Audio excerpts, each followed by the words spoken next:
Okay, so our think about it is review from what we learned earlier in the week. We're adding these mixed numbers. Step 1 is to rewrite this vertically.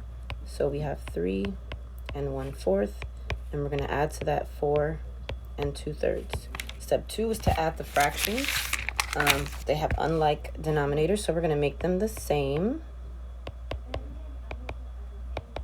And we can multiply these together, and we're going to get 12. That is our least common denominator. To get from 4 to 12, we multiply by 3. 1 times 3 is 3. To get from 3 to 12, we multiply by 4.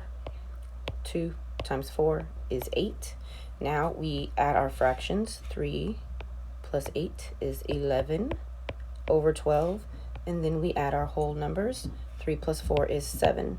So final answer for the think about it, you should have gotten 7 and 11/12. For this lesson, we are now going to learn how to subtract mixed numbers. So you're going to take notes while you watch the videos.